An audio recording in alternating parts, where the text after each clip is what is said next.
Hi there, Prairie Plant Girl here. This morning we're out in my front yard. Somewhere I don't bring you a whole lot, but we're going to plant up this gorgeous new pot that I just purchased.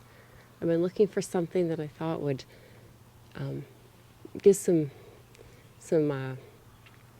architectural, I guess, kind of beauty, an object inside with all the rest of the plants without standing out too much. I already have the bench, which I believe you can see there. That's kind of turquoise, so it really stands out and makes some impact. But I wanted something else, I could fill with plants and it would look beautiful, but not take the focus too much away from the plants.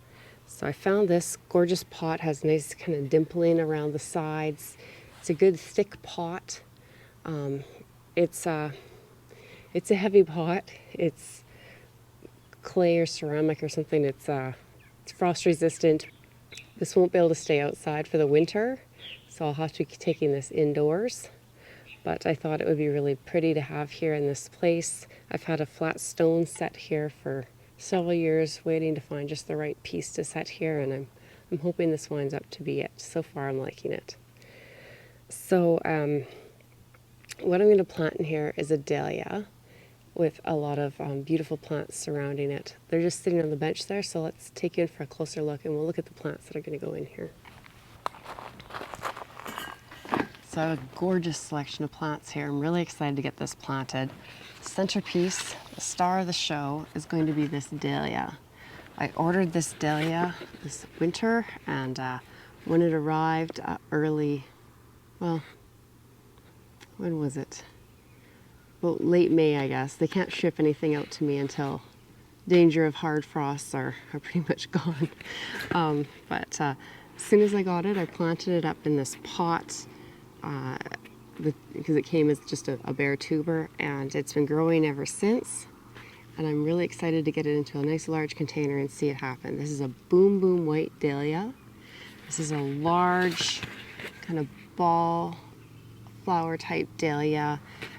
This plant is supposed to be able to get to about 3 feet tall and 2 feet wide. So this is a nice big dahlia, and the flowers on it are kind of a ball shaped flower that can get, they say, 3 to 4, sometimes bigger, inches wide. And it's just pure white, just beautiful. Really excited to see this bloom, and full sun is what dahlia is like, and I think that spot back there should give it that. Right now it's early in the morning, it's not even 8 o'clock yet, so we're still getting a little bit of shade cast from the neighbor's house there, but it won't take long and that space is going to be in full sun, and it's going to be hot for the whole day, which is part of why I like that white pot with the nice thick walls, because it should take and keep some of the heat away from the root zone of the plants, which will be nice. The white will reflect some of the heat off, and the thick walls should insulate it a little bit. But I think this dahlia is going to look beautiful in there and really set off with that creamy white tones of the pot. To go around the edges of the dahlia, I thought we'd bring a little bit of color. So I have, these are 2 osteospermum that I had purchased early on in the spring. They've been sitting in my greenhouse. They're looking a little worse for wear, just as they've been waiting to get planted, but they'll be fine. Once they get planted out, they'll be much happier. And the same with, these are some osteos that I planted. I believe they're, is it Sky and Ice? I'll look the variety up. These from the store didn't have a variety on them, but these I started from seed. I have 3 of them, so we'll see. I'm not sure how many of these plants I'll wind up using, but these are a white osteospermum with a beautiful purple center that I think will really bring in this color of this osteo here. So I think that'll be really nice. And so those will be the next kind of layer down from the dahlia. And then I grabbed this. It was in a tray with a bunch of other things, so I just took it out of the tray. But I have this verbena here. This is a Quartz XP Bordeaux verbena. So it says 16 to 25 centimeters tall. So that's just under a foot, and the osteos should be about 2 feet. The dahlia will be about 3, then we'll get close to 2 feet, 1 to 2 feet with the osteos, and then this will be that next little bit down. And now I just have one of these, so it's not going to be everywhere with that. But then I have this little sweet pea, and this is a new sweet pea to me this year. It's called Sugar and Spice, and it's only supposed to get about 6 inches tall. It's not a big, tall sweet pea that you grow on a trellis. It's not, it's just a little bit different. It has really soft pink flowers. So I'm excited to see this grow, and I want to try it out. And I thought it might be just perfect, kind of ringing around the edge of this pot. So I thought that would be fun. And then just to bring in a little bit of fill and some nice bright green color, I have this Ipomia or sweet potato vine. I believe this one is called Bright Lights. I don't have a tag in here that tells me the variety. It just has a general tag in it. So all of these plants should do really well with the bright sun in this area. And they're all like fairly similar water needs, I believe. So I think they should do really well together. So let's take them over to the pot and get them planted. A quick note on our way over there, the flower bed that's kind of in front of this pot, most of my plantings up here are full of native plants. And you can see the bearded tongue right there, or penstemon, which is mostly pinks. There's a couple of purple ones that have poked their way in there. And right behind that, there's a Cinderella asclepsia, or milkweed. And then there's a couple of dwarf milkweeds off to the side. I don't think you can see them, and they're kind of a white color of flower. And there's a bunch of echinacea that was just behind the bench. And there's a purple gentian down on the ground just right there, so it should bloom soon. Avens, oh, there's all sorts of things, and there's some yellow tick seed and other coreopsis in there. And I just planted those little right there. Those are meadow blazing star. There's another one that pops out around the other side of the penstemon and amongst the milkweed. So really nice foreground, I think, for this pot. So I think that'll look really nice. There is a really sad little cedar in behind there. It's not taking the winters well, even though it's supposed to be hardy down to a zone below mine. And there's some grasses and a forsythia that this year did not come back well either. So we'll see. But I think hopefully the pot will draw away from the not so great things and just, you know, keep your attention at the beautiful. The first thing I'm going to want to do is I've already filled this pot with a good quality potting soil, and I put just a little piece of mesh. There's a really good drainage hole in the bottom of this pot, and I just put a little piece of mesh over it just to help keep the soil from going through the bottom when I'm watering, until the roots all kind of fill in and keep things stable. And I thought it might help keep, there's a lot of ants in the front yard here, so I thought that might help to keep the ants from burrowing inside the pot a little bit. I don't know. I still need to add a little bit of fertilizer. I'm out of my slow release fertilizer, so I just grabbed a little container of bone meal. Bone meal will be really good to kind of get the roots on these plants started off really well. And then I'll be fertilizing this pot regularly anyways, because the dahlia will really like that regular fertilizer. That's going to be the trick, is remembering to come out here and water this plant. The rest of my front yard, other than the very new fresh plantings of native plants that I put in, doesn't really get water out here. I'll come maybe once a month and give things a water in July and August, because we don't really tend to get rain in July and August. But after that, these plants are pretty much on their own. So here's the dahlia. You can see it started to form roots. Really nice off that tuber. And it's ready to get planted. So I've dug a nice deep hole. When I start the dahlia tubers, I don't generally put a lot of soil over them, but when you plant them, they should be planted about 5 centimeters or 2 inches deeper or under the soil. So I'm gonna put that down just a little bit there. And that just gives it a little bit more stability so the stems don't break off. These are big heavy leaves and big flowers, and you don't want the wind to come and snap those stems off. Another way to help with that is to put a stake in. And I'm going to put one right there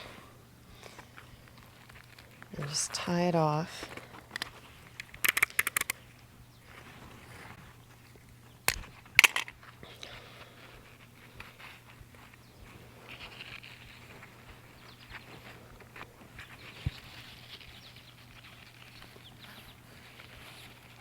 And I'm just kind of working my way around the leaves and trying to get around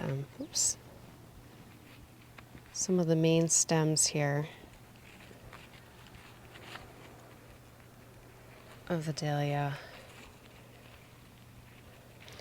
So there, that'll help just give it a little bit more support. I have a little bit more stake here that I can go up and tie it off probably once, maybe twice more before it outgrows the stake, but that should give it lots of stability even in this windy area.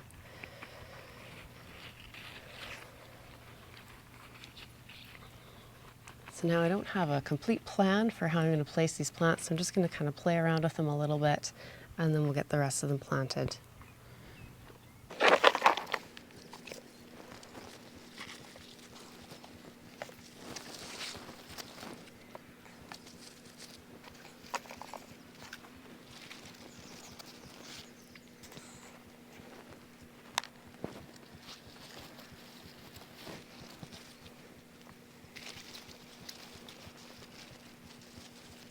Okay, so what I did is I just put one of the kind of purple osteos on either side. I put a white one in the front and the back, and I'll kind of tuck those in close to the dahlia. And then I've put the verbena on one side, kind of more towards the front, and the sweet potato vine on the other side. And then I think I'll just come in and ring with the sweet peas once I can have a little bit of room here. So let's pop some of these out of my way and we'll get planting.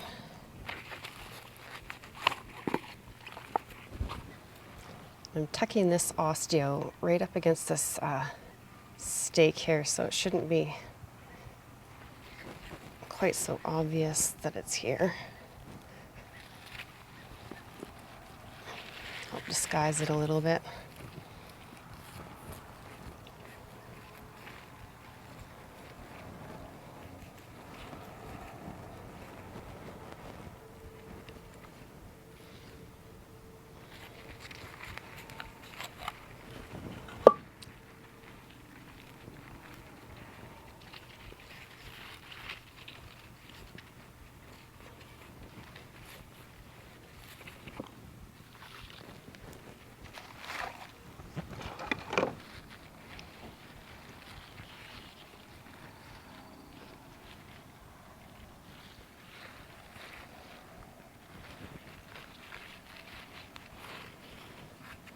There, even just with the osteos, I think that looks really pretty.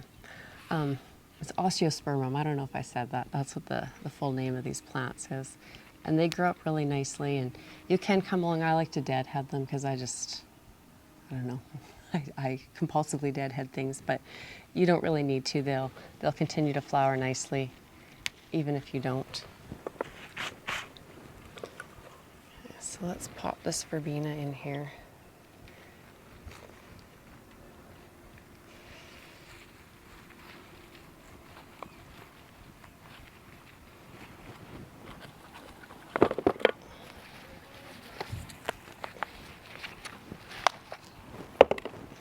The sarcomia.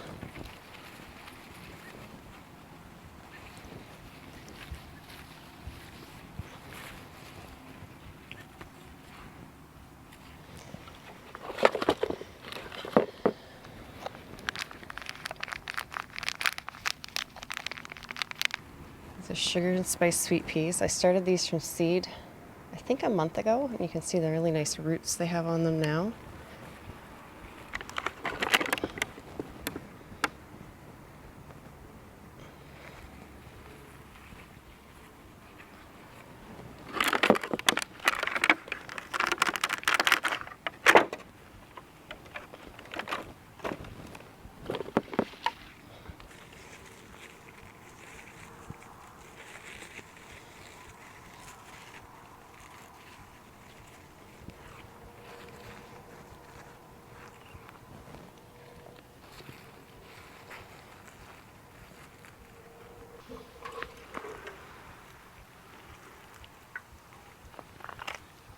So there, I got this pot all planted up, and I'm really happy with the combination of plants that went into it.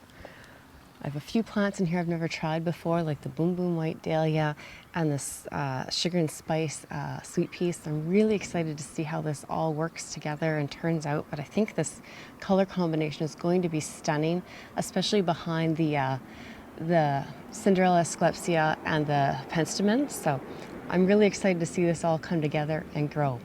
So thanks for watching, and we'll see you next time. Bye.